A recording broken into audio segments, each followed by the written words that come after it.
How to fix page could not be loaded, please try again later, Microsoft Store error. 1. Check then fasten internet connection, if possible. 2.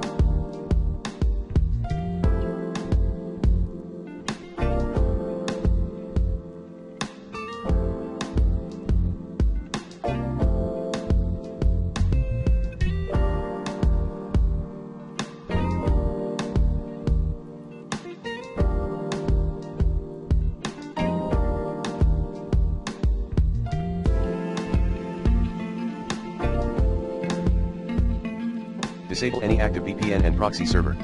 3. Run Windows Store Apps Troubleshooter.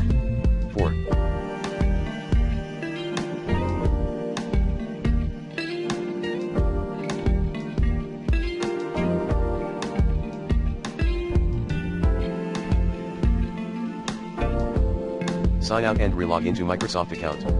5. Reset Microsoft Store app.